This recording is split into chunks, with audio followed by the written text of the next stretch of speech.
You're watching The Experience, Comic Culture and Sales, streaming live daily to Facebook, YouTube, Twitch, and Twitter. What's up, the internet? It's producer Kyle. How's it going? I forgot that I was doing this show. So here I am with no preparation, but I did want to tell you a couple of things. If you live in an area of the world near where I live, today is a day that lives forever in infamy, as today is the just shy of 50. It's like the 47th anniversary, something like that, of the wreck of the Edmund Fitzgerald in 1975. So at some point, listen to a Gordon Lightfoot song, even if it isn't that one, because it's the least we can do for Canadian singer-songwriters writing songs about American maritime tragedies. I don't know. But the other thing we need to talk about is, should JD open a Tim Hortons franchise? Yes or no? And then if yes, how do we prevent him from getting high on his own supply? This is the Dan Wickline Show.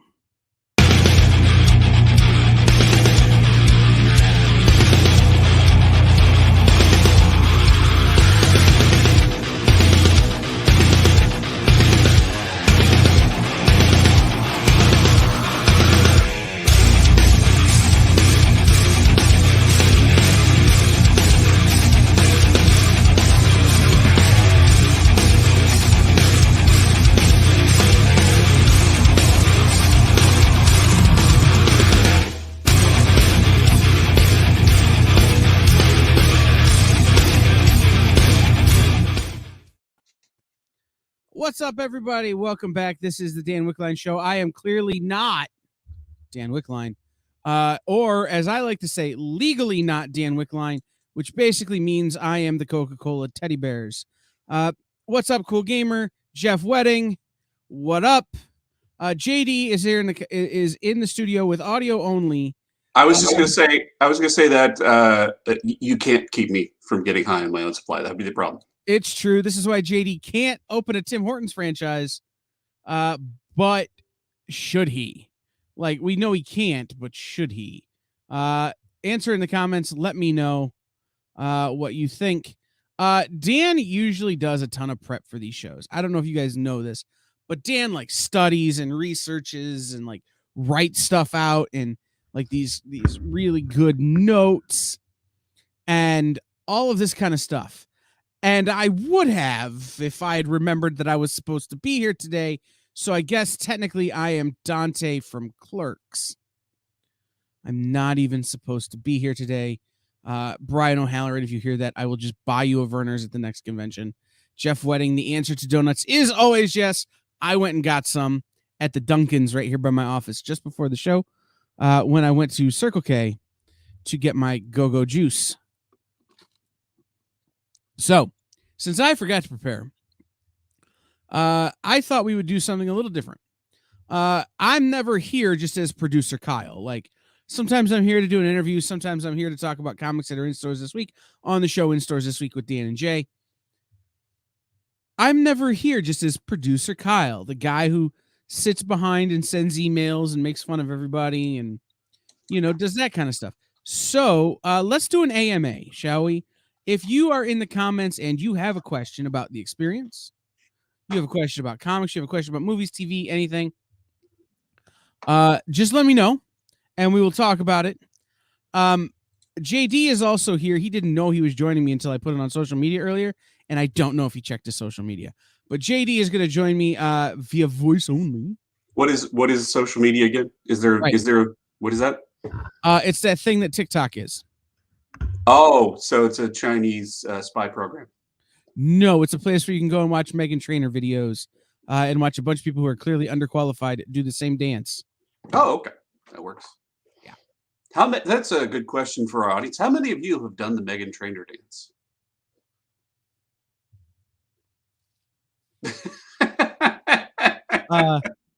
If you think I haven't seen that thing 70 bajillion times on that stupid app, you're wrong. By the way, can we just shout out Daryl Ibarra, who was Junie in the Spy Kids for marrying Meghan Trainor? Like that dude. You make it sound like he jumped on a grenade for the rest of us. No, that dude hit a home run. Like, their kid is hysterical and cute. They make great TikToks. his whole career is having a resurgence because Meghan Trainor just lets him be funny on her TikTok. So shout out to that guy for living his best life. So like I said, one more time, this is an AMA.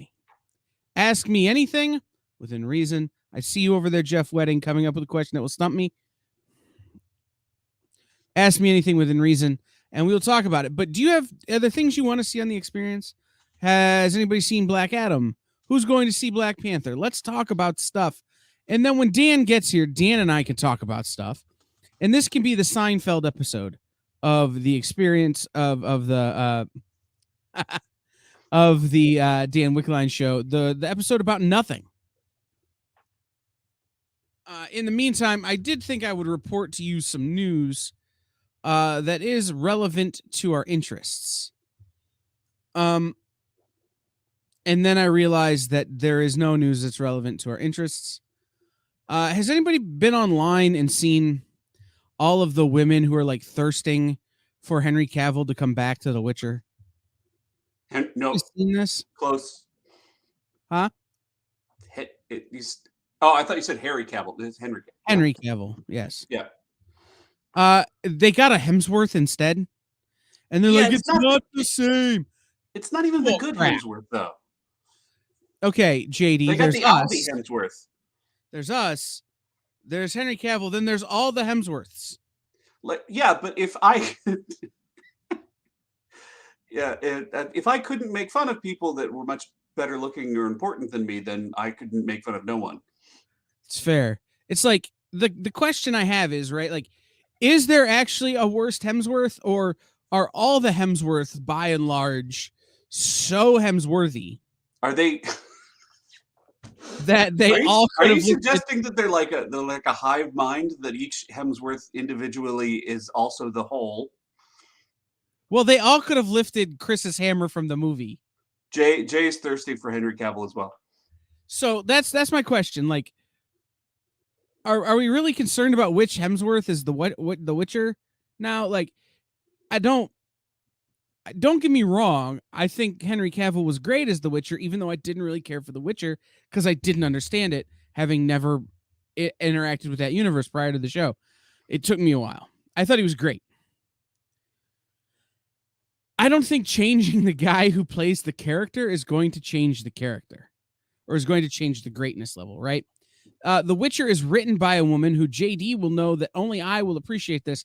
Got her start as a script supervisor on The West Wing. Oh, so like you're all in for the show anyway. Right. I mean, if you had to keep scripts straight for Aaron Sorkin, that is like the single greatest training you could ever have to work in television ever.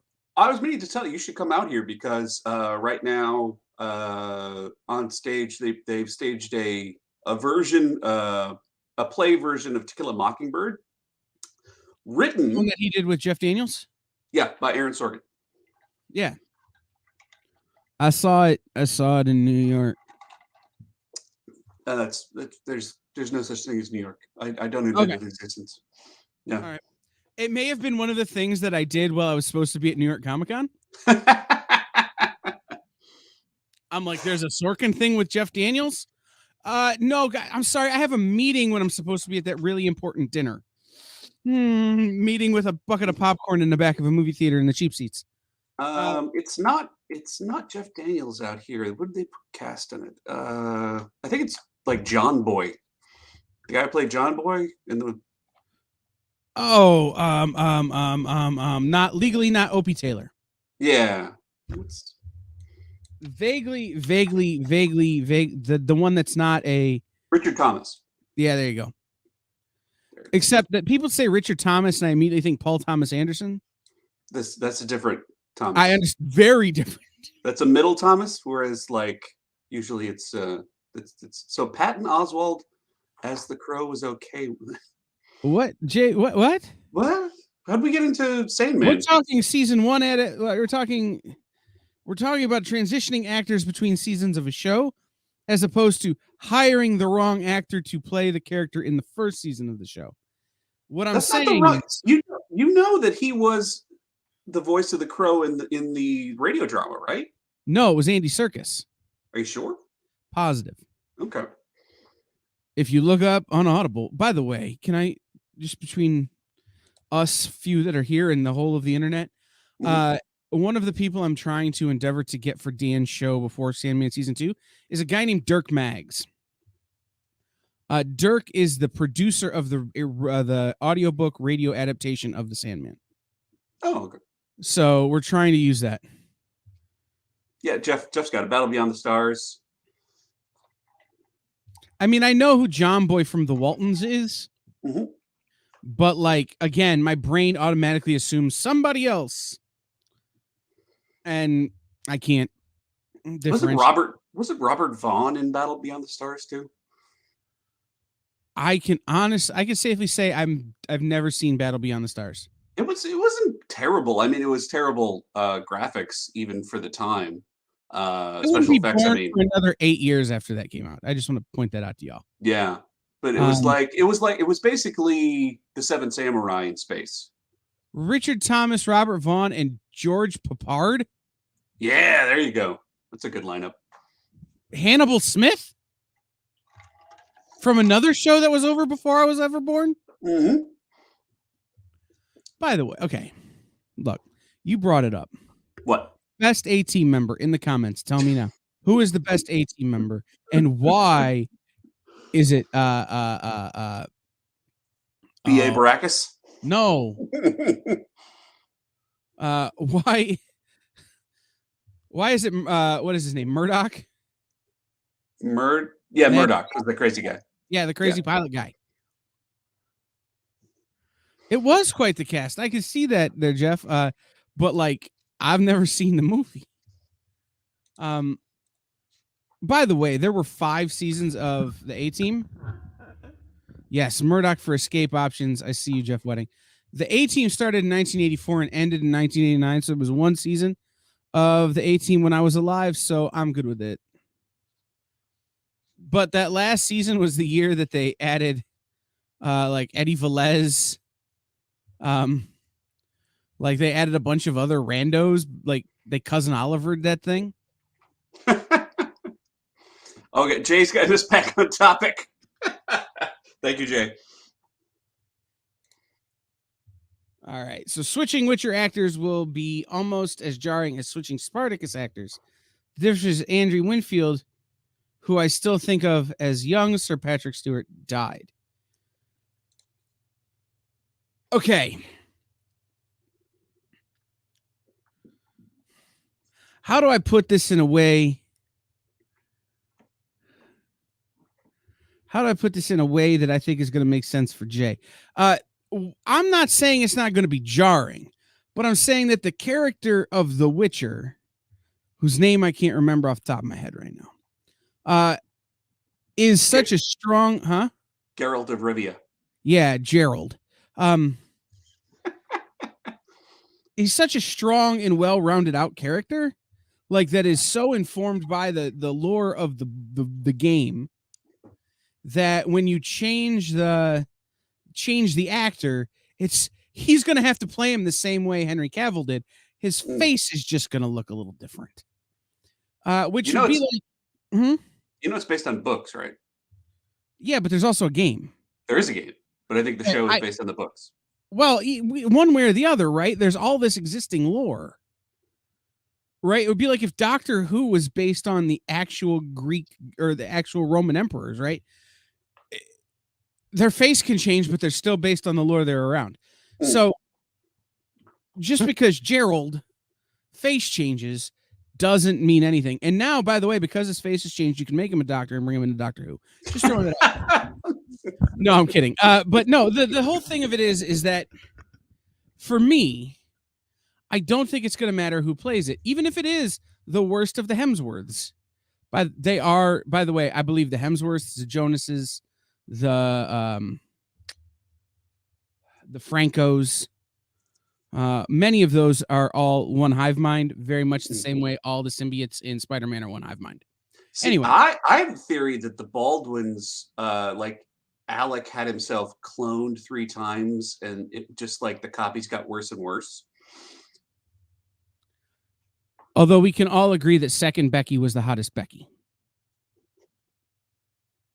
Did you ever see the episode where, like, after the original Becky came back and, like, second Becky came up to the door for Halloween and was like, "Oh, this is great. 'Cause I always wanted to be a part of a family like yours." they had to pay Sarah Chalk for episodes, man.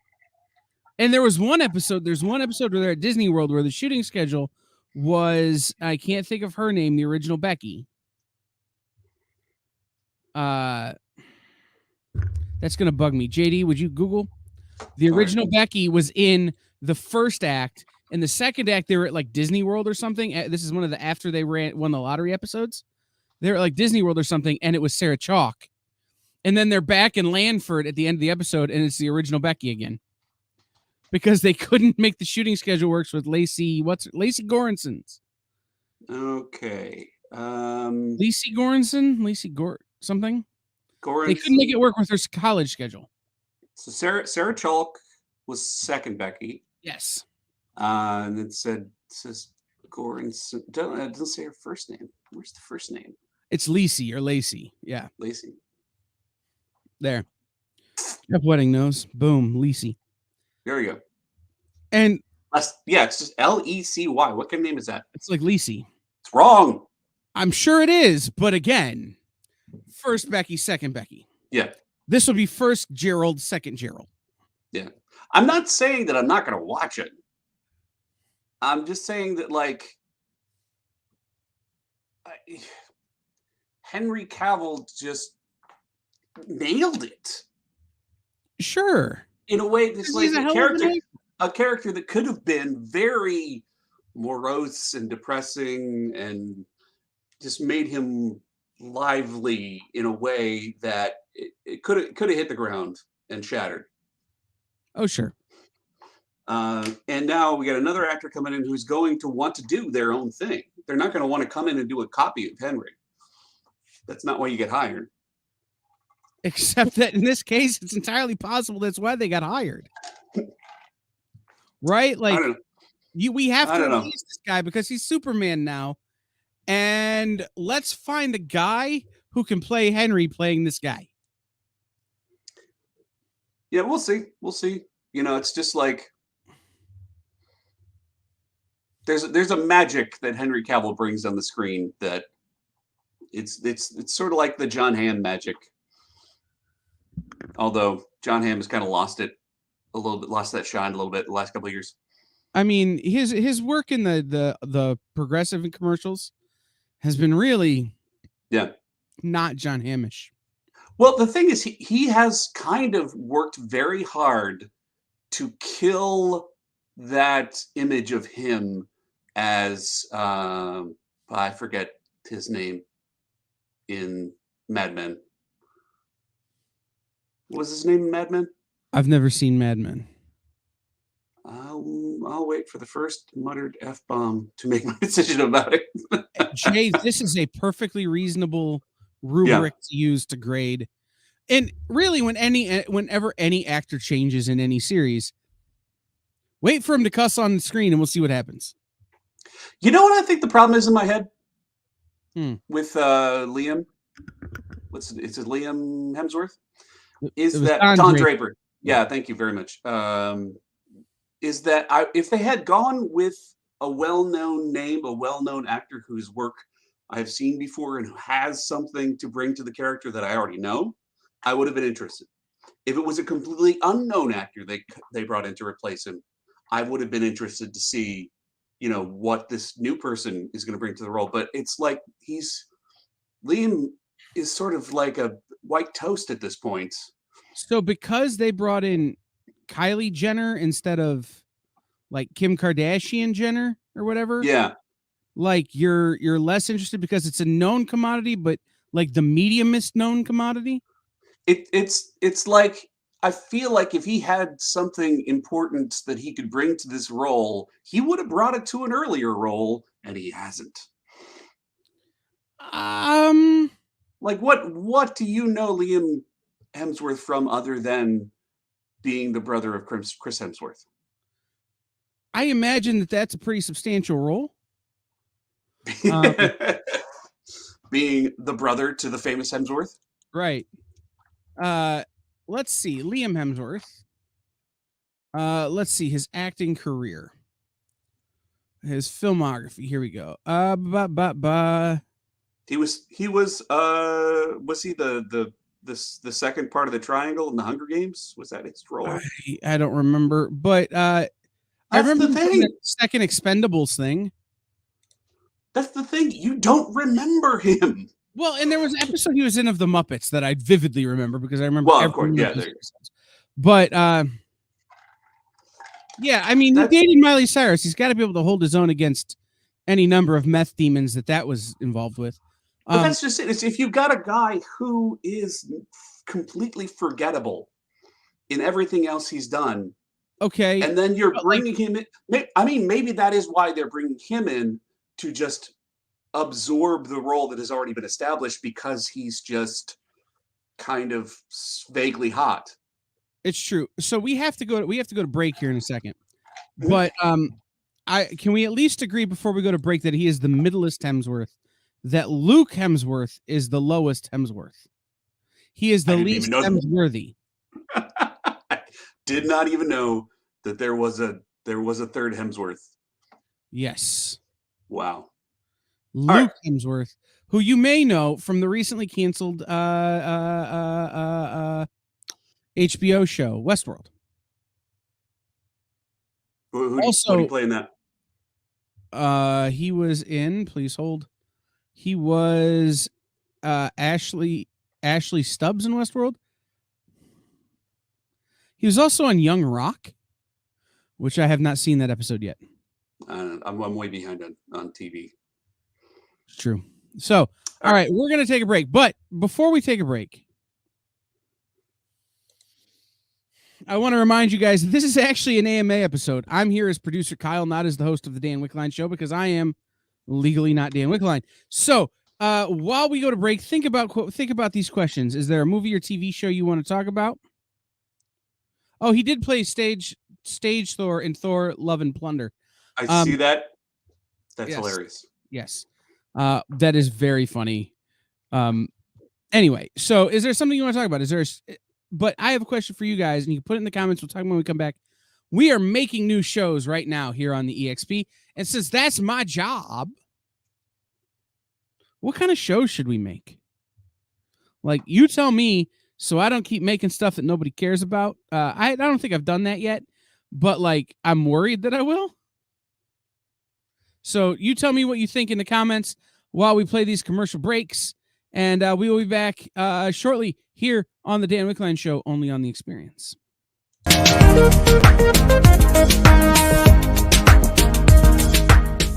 Thanks for tuning into The Experience. Help us out and hit subscribe over on YouTube and click the bell when you do. Need some help? Scan the QR code in the bottom corner.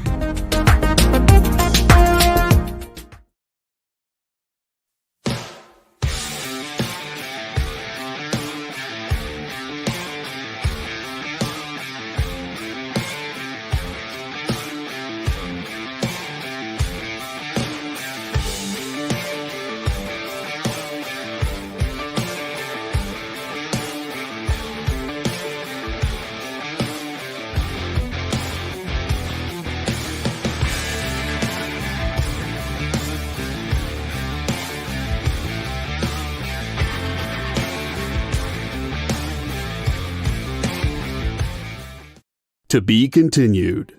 3 little words that hold the secret to the next great story. 3 words that will thrill you, confound you, give life to new possibilities. Every variation of To Be Continued is a promise of adventure, a promise of excitement, a promise of unseen wonders and unexplored worlds. A promise that every issue you read makes you a part of a never-ending journey, and behind every page there will be an unopened door waiting for you. This story to be continued at your local comic book shop today. Visit comicshoplocator.com today.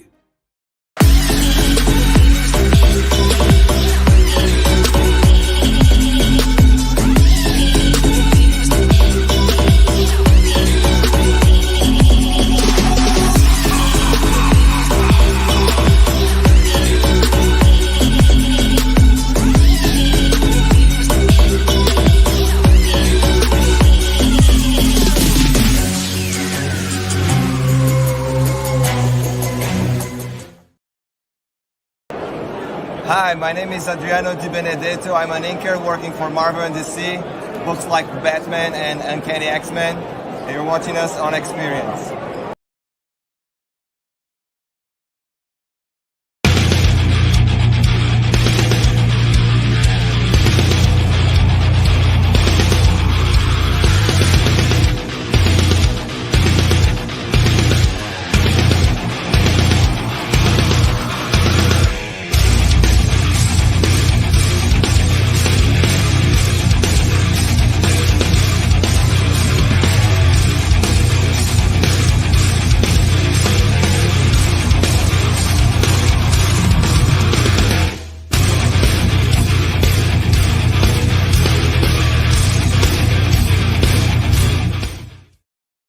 What's up, everybody? Welcome back to the Dan Wickline Show with Legally Not Dan Wickline.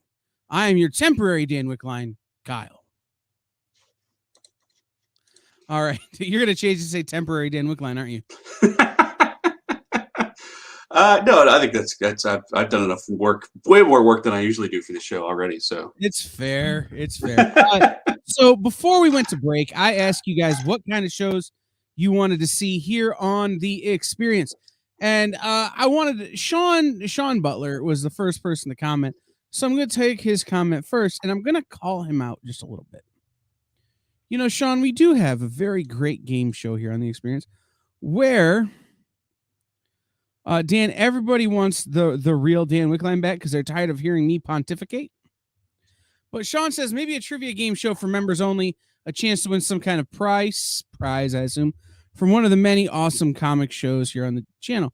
Well, we don't technically have a trivia show, but we have this amazing game show called Nerd Killer Warfare, where if you participate, you can win actual prizes from the actual stores on the Experience. Miss Jen has put up all the prizes for season 1.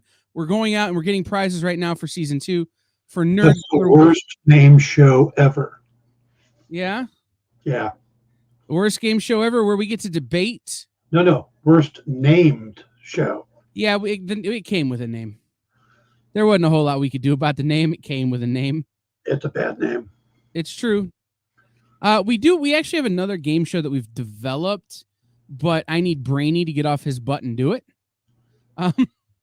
But we're working with Brainy on other things. So anyway, Nerd Killer Warfare, if you play and win, you can actually win prizes. And we're starting a new season. Works out just right. The new season debuts on Friday, November 25th, Black Friday, with a special episode where myself and Mark Blair, who is the other host of Nerd News Now, are team captains, and we're going to be doing a sitcom-based battle, which would be the first episode ever not about movies. So that's what we're doing there. So we do have a game show. We do have a trivia show, but Brainy's got to work on it. So we're going to do that. Jay Burns is such a tough question. I'd like to see more interviews and game shows. Honestly, making members only comic talk where members. So here's the problem with members only stuff, y'all. And I just want to throw this out there. We need more members. And I recognize that Sean and Jay are doing the work right now, as is Dan's dog. But we need more members. The more members means we can do more creative. We can do more members only stuff. We've got a great group of members right now, very active, very interactive. But we don't have enough to pull a cast from for things. We don't have enough. We don't have enough that are available all the time to even schedule permanent time slots for stuff. So more people need to sign up for memberships. It's bit.ly/exp join. Which I can also put in the comments here in just a minute, or join the EXP. No, that's wrong. I'm all for Jeff's comment right there. Creator interviews, never get tired of them, because that makes my life a lot easier, because then I just ask about 4 or 5 questions in an hour, and then, Oh, I hear you, Dan. I mean, I don't know if you heard me pontificate for 20 minutes about why everyone who's thirsty for Henry Cavill be back to The Witcher is wrong. Mm-hmm. Maybe just because I'm tired of seeing women on TikTok be thirsty for Henry Cavill as The Witcher. They're not going to stop being thirsty for Henry Cavill. They'll just be thirsty for him as Superman or as anything. I'm good with that. Stop being thirsty for him as the Witcher. It ain't happening. Well, if they fire the writers, he might come back. I think they'd also have to fire the DC universe. Because he's going to be busy in the James Gunniverse. I could just tell. Actually, Gunn and Peter Safran had a town hall today. Was it a town hall or was it an investor meeting? It was called a town hall. Okay. And one of the things that came out of it was, well, Peter Safran said he's a big fan of Aquaman and the Shazam movies, which shows you the kind of tone that he wants. But James Gunn said that he was interested in characters like Batmite. Let me see if I get the quote here. If they don't bring in Mr. Mxyzptlk, I quit.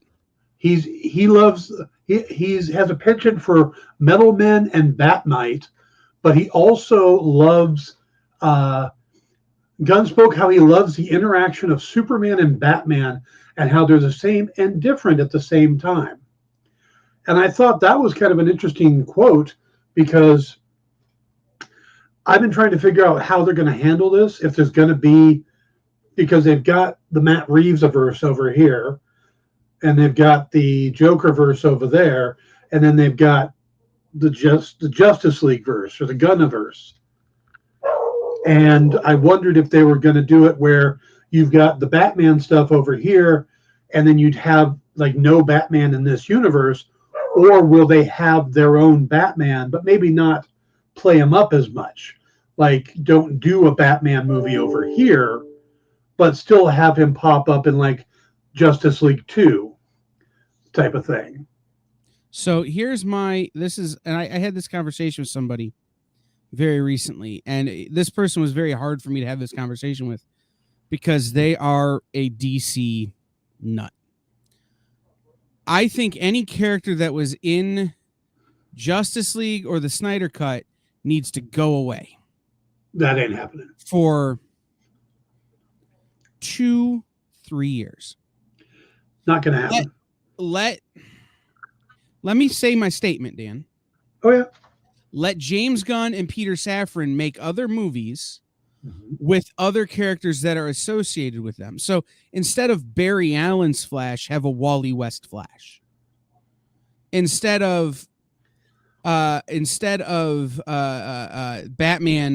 being the same Batman that was in the Snyder Cut, have it be Batman Beyond. Other characters that are the same family, but they're not the same character. And put some distance between that mistake of putting out the Snyder Cut and this time of them taking over before reintroducing those characters. Not going to happen. Because if not, the fans are just going to beat them over the head with, why isn't it the Snyder Cut? Why isn't it the Snyder Cut? Where's Zack Snyder? Why is this and why is that? And they're never going to be able to leave that behind and build something new. You know, I get your thinking, but it's not going to happen because right now David Zaslav is the new head of the company, and he has come out and said very, very specifically that for him it's Wonder Woman, Batman, Superman. He should be building on those three characters, not Batman Beyond, not Wonder Girl, or another version of Superman or whatever. That's why all these stuff has been canceled. He wants Batman, Superman, Wonder Woman. Then why did he hire James Gunn? Why did he hire James Gunn? Because James Gunn will bring the lighter tone along with Peter Safran. You can pay someone a lot less money to dictate to them what content to make than you can pay James Gunn. That's the real thing here. He brought in the person he needed to bring in to save this world. But now he has to Bill Parcells. If you want him to cook the dinner, you got to let him shop for the groceries. Yeah, but the problem is that he can shop for the groceries as long as it's Phil Simms at quarterback. Sure. I mean, and I'm not saying what I'm getting at, Dan, is that the more they hold on to those three characters, the more they're going to disappoint fans, the more they're going to have this old stuff hanging over their head, and the more they're going to do the same as they've always done. If you do the same thing over and over and over again, expecting a different result, that's insanity. So here's my pitch. They have the Batman in terms of emo Batman, right? The whole, you just said his name and now I can't think of it. Universe. Matt Reeves universe. Yeah, the Matt Reeves universe. Fine. Let Matt Reeves make those Batman movies. Let Matt Reeves do Batman. Fine. It's so different from Batfleck, right? It's so different. I don't have a problem with let's bring in a Matt Reeves type and let them do Superman. But they can't be the cornerstones of your whole movie year over and over and over again. You've got to let other things happen to put distance between the precedents. I am not saying you're wrong. I'm saying it's not going to happen. And I'm saying it's not going to happen. By the way, Jeff, thank you. Yeah. Thanks, Jeff. Appreciate it, man. I'm saying it's not going to happen because they're already talking about Andy Muschietti, the director on The Flash, being asked to do the Justice League 2 movie. And, you know, Zaslav has said which characters he wants it to be led by. Henry Cavill is back and is going to be doing more. And, you know, James Gunn specifically said that he wants that interaction between Batman and Superman in the investor meeting. And the investors, somebody said it in the chat, if they don't do a Batman movie every couple of years, the investors are going to go insane. As much as comic fans and stories, we love, you know, Booster Gold or Plastic Man, stuff like that. And where James Gunn can make those characters work, they're not going to be the instant draw and the marketing draw and the merchandising draw that you have with Batman, Superman, and Wonder Woman.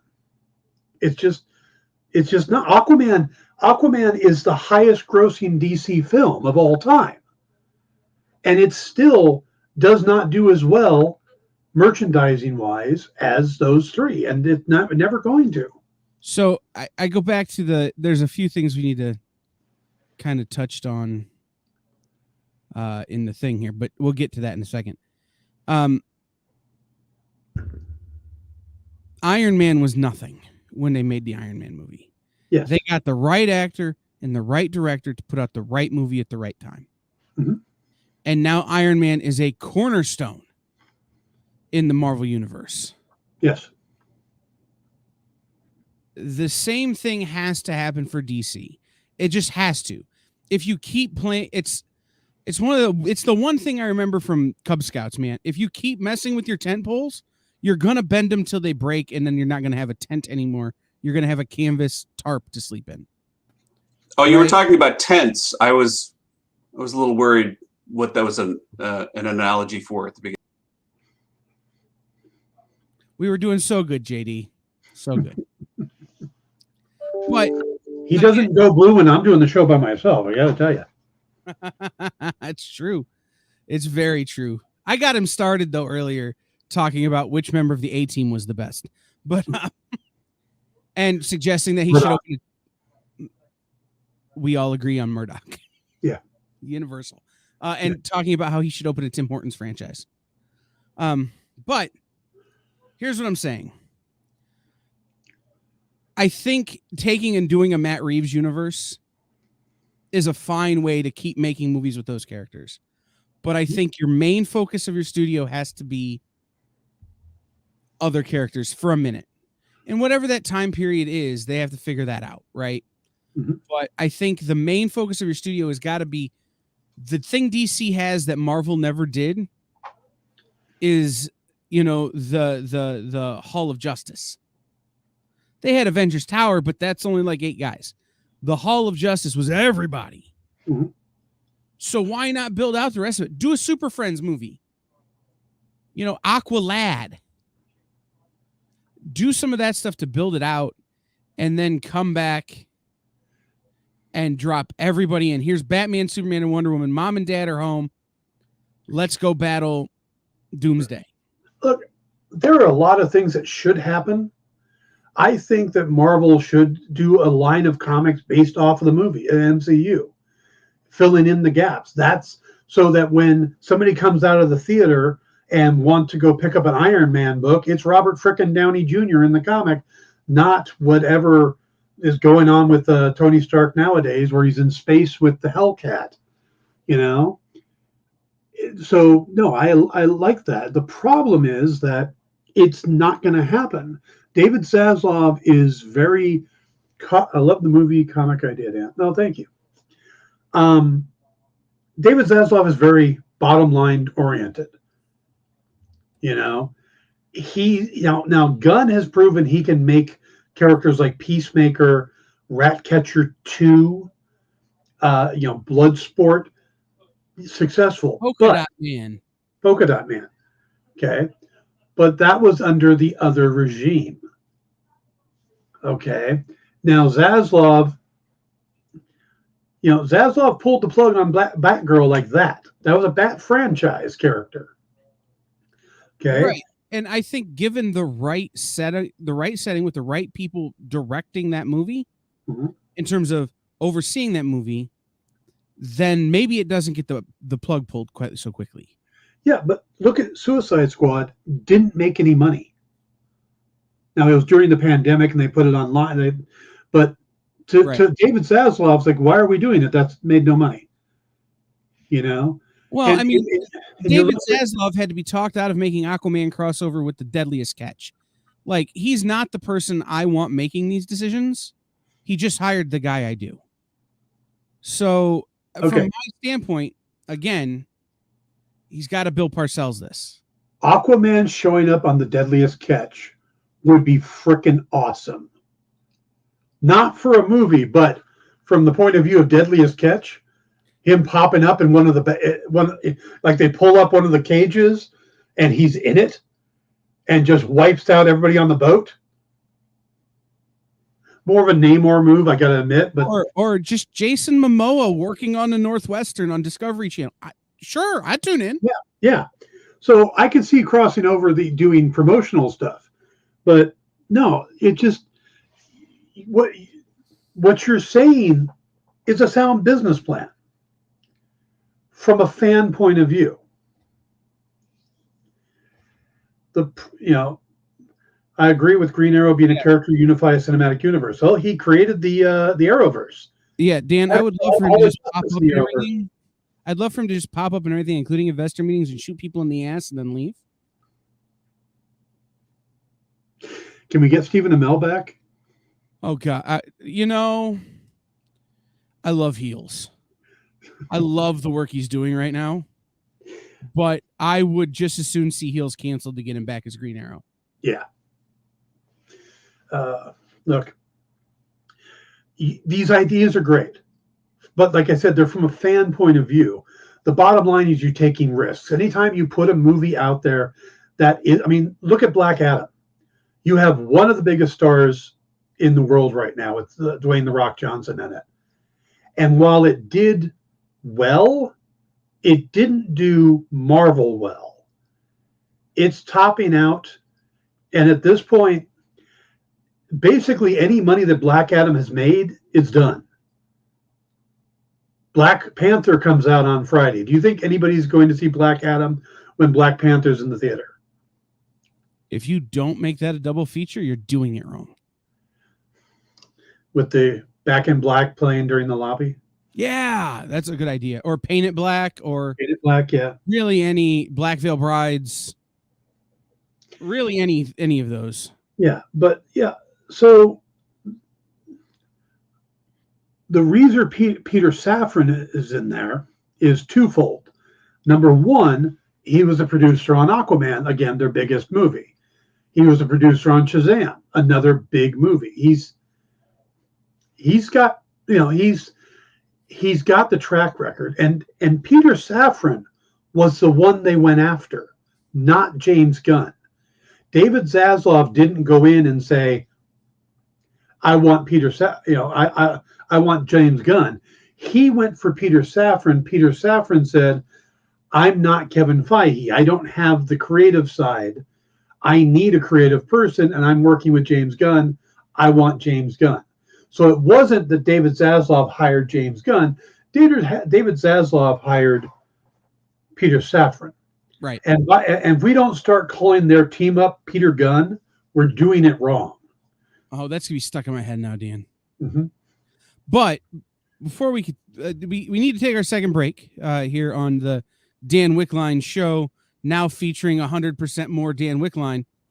But when we come back, the one segment I prepared for, and I only prepared for about 10 minutes worth of segment for this show, the thing I'm more excited about that comes out tomorrow, and it's not Black Panther.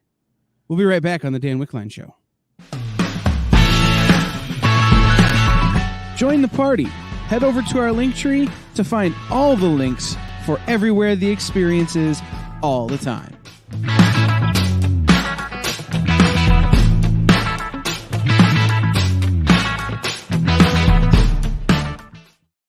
Comic Collectibles is here for you every Wednesday with AR Comics for two very important reasons: to sell you rare, one-of-a-kind comics that you'll love, and to confuse AR with old man talk.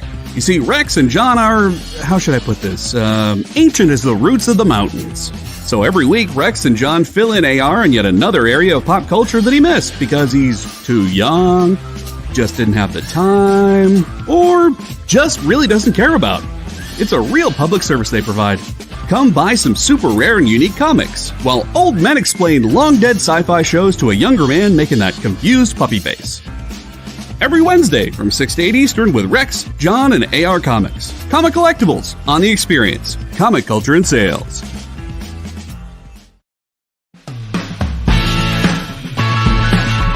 Join the party. Head over to our link tree to find all the links for everywhere the experience is all the time.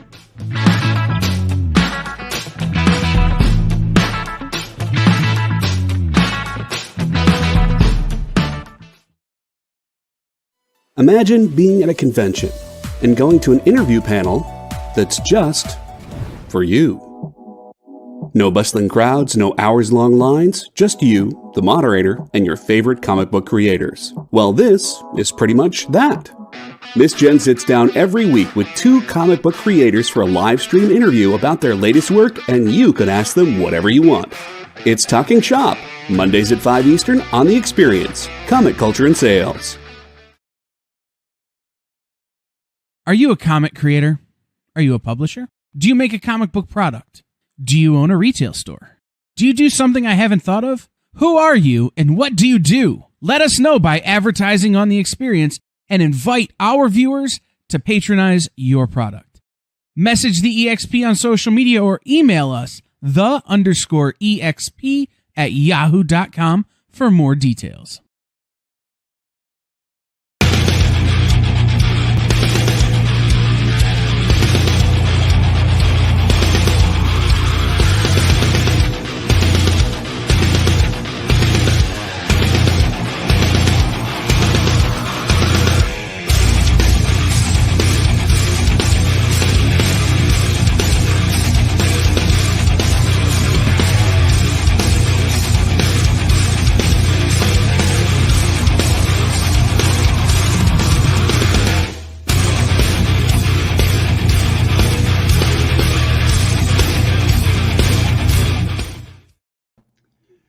Hey, everybody, welcome back to the Dan Wickline Show. Yes. Muscle memory? Well, it is my show. I mean, my name is right up there. That was on me. That was on my muscle memory. Okay, the opener's over. Say the words. Go. Yes. Jay has a show suggestion because that's where all this started. JD just talks the whole time. We get so many folks with that golden voice. JD, would you mind coming in and doing your old catchphrase? I have an old catchphrase? Yes. Oh. The thing that people recognize your voice from when you come home. Oh, I don't know that's appropriate for this format. Guys, we'll be out having dinner or whatever, and people will hear JD's voice and go, are you the guy who used to do the commercials for that one strip club? And JD will inevitably turn All right, red all right, and all right, go, all right. no, that wasn't him. All right, I'll do it. Because sometimes it's good to be bad. Yes. Everybody had a life before they were here, and JD's was more than a little embarrassing. So we've got a few minutes left, Dan, and I had one topic that I prepared. Hold on. You can't just say, I would like to argue with you. My life is still very embarrassing as well. So let's just continue. That's fair. That's super fair. Okay. So everybody is excited and talking about Black Panther Wakanda Forever. It comes out tomorrow. Yes. Huge, giant thing in the world, and fine. But there's something else that's coming out that has me more excited. The comment was pretty good.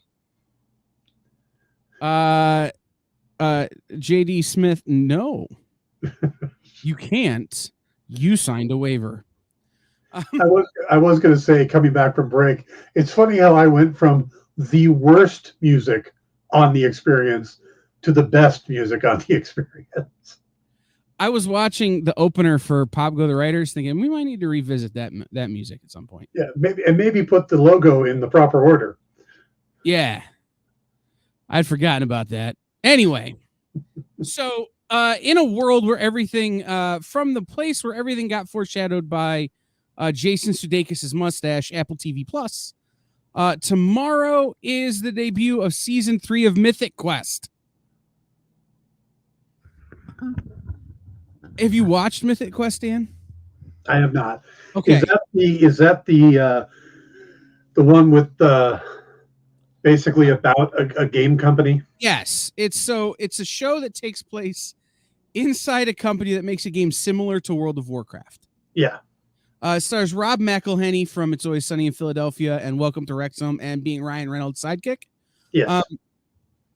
And a bunch of other great actors.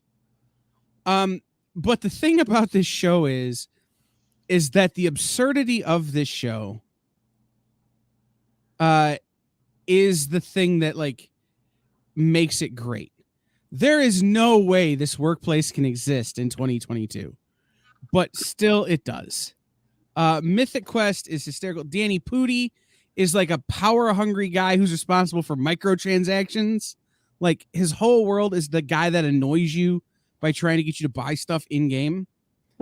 But also he's kind of like Newman from Seinfeld. Like in that he's sort of this maniacal, like, right, John, Mythic Quest is great. This maniacal like character in the background. There are two, Ashley Birch is one of the actresses, or actors who plays two game testers. That's very funny. Look, it's a show that doesn't get the credit it deserves. It's on a platform that has the new Jon Stewart Daily Show thing. It has Ted Lasso. It had a Tom Hanks movie that nobody saw. Like, it's on a platform that really isn't living up to its potential, I would say, in Apple TV Plus. Yeah. But it's one of those shows that years from now, when it's on Amazon Prime, everybody will be like, and why did we miss this show? And I'm just telling you now that it's phenomenal and it's great. And I'm very excited for it to come out. Possibly only because I won't get to see Black Panther for a few days. And I could sit down tomorrow and watch all of this. But, Mythic Quest, again, very exciting to have a show that's a light, kind of not heavy show, operating in the world of pop culture and making fun of the things that me and my friends make fun of ourselves for, as opposed to making fun of nerds for the sake of making fun of nerds.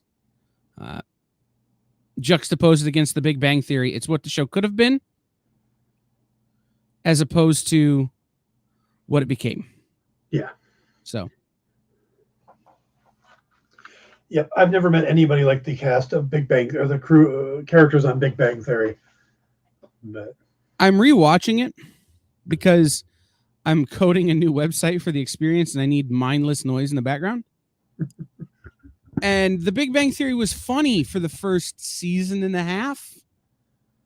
And then it realized that they could get more laughs and more viewers making fun of the obliviousness of the nerdy characters rather than letting the nerdy characters just be funny because that's how we are. Yeah. So that's kind of how I feel about that. But no, I'm really excited for Mythic Quest. There's a great review on CBR written by a guy named Sam Stone, who that can't be his real name. That's a John Prine song. About how it really raises the comedic and emotional stakes. The show has a good heart. They did an amazing episode during COVID where the whole thing was shot on Zoom.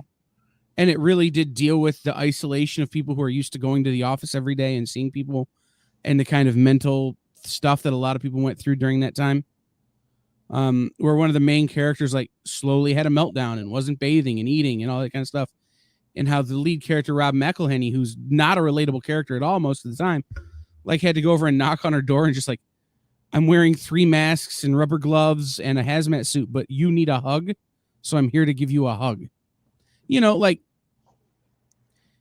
it has a good emotional core surrounded by 13 layers of meta, super in-joke sitcom level comedy.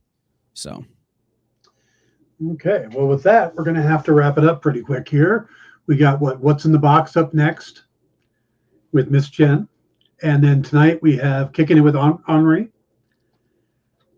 We don't? Henri's on his way to the Great White North of Minnesota for Yes. Twin Cities Comic-Con. Somebody should have told me before I sent out the thing saying he was on tonight. Yeah, that would be nice if people like communicated in this communication company. I thought he was on tonight. I thought he was doing a show from the road. Mm-hmm. Turns out that's in 2 weeks that he's doing the show from the road. And when I talked to him today, he goes, has it ever been Gwyneth Paltrow? I don't understand that question. Anyway, he goes, yeah, no, that's 2 weeks from now that I'm doing the show from the road, not this week.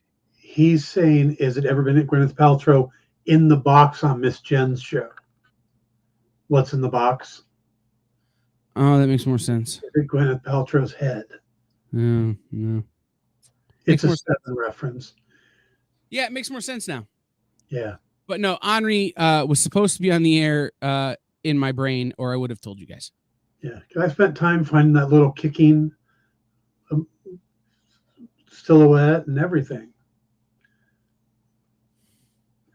What did I have for next week? All right. All right, everybody. Thanks for tuning in. Sorry I was late. Thank you, Kyle, for filling in, and JD for keeping them on track. And I will see you all next week, or Pop Go the Writers on Sunday night. Stick around for Miss Jen and What's in the Box. And remember, be like John and Jeff and join member services. Take care, everybody. Have a good night. Get the inside scoop on everything happening at the experience every week. Join our mailing list by scanning the QR code at the bottom of the screen and then watching your email inbox.